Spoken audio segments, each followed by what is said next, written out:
And good Friday morning to you, meteorologist Joey Sovine here at the Live 5 Alert Desk with an update on the weather as we are tracking the tropics.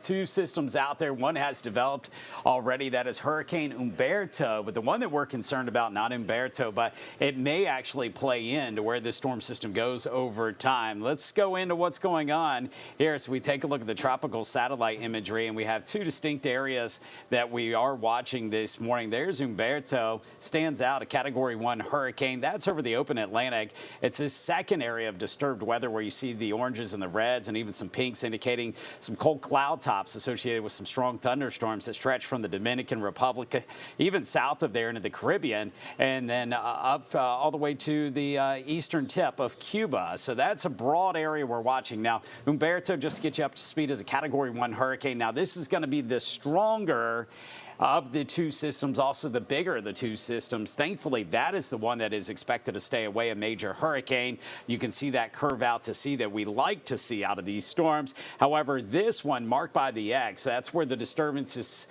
expected to be centered right now. It hasn't formed yet, so we don't have a start point with this, which makes things pretty difficult looking out long term. If you don't know where it's going to form to begin, it makes figuring out where it's going to be 3, 4, 5 days from now extra tough. So what we know is that we are likely to see a tropical system develop over the Bahamas over the weekend coming northward. You can see the odds very high of that. Here's a look at future tracker showing how things may take shape over the next couple of days. And what this shows is that organization, you start to see more of a spin as we go through the weekend coming up through the Bahamas as this organizes, becomes tropical storm. The next name up is Imelda. This is likely to be Imelda and then come northward from there. Now, the latest computer model showing a lot of different scenarios. There are mainly two separate camps. They all bring this northward, but the ones that are quicker bring this into the South Carolina coastline, possibly as a landfalling strong tropical storm or maybe even a Category 1 hurricane.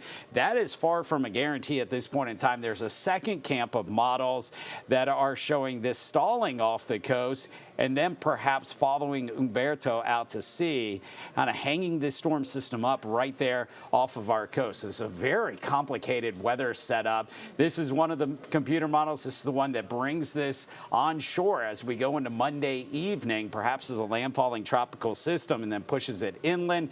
This is a different idea. This is a European computer model which brings it north and then just kind of stalls it out close to our coastline and then eventually takes this away from our area towards the middle of next week. So very complicated forecast. All that to say is we are likely to have at least tropical storm Imelda developing over the weekend and early next week. Impacts are possible. I wouldn't put it as likely yet because we're not sure exactly where that storm system is going to go. But now is the time to review your hurricane plans. Still a lot of uncertainty. There's still some hope out there that this completely avoids our area. But if this does kind of go with that first idea of making landfall, we would see higher impacts obviously here along the coast, and that would be quicker. So that would probably be Monday into Monday night. Something that stalls offshore would be slower moving and could be problematic if it's really close to the coast as we go from Monday, Tuesday, maybe into even Wednesday and Thursday, depending how things shake out. But that's the latest from right here at the Live 5 Alert Desk. Of course, we'll keep you updated with the very latest. Hop on the Live 5 First Alert weather app. I know we're going into a weekend, but we need to stay updated. Good way to do so is the Live 5 First Alert weather app. If you don't have it, you can download it for free in the App Store. Just search Live 5 Weather, and we'll keep you updated here at the Alert Desk as well, plus on air and obviously on live5news.com. Have a good day.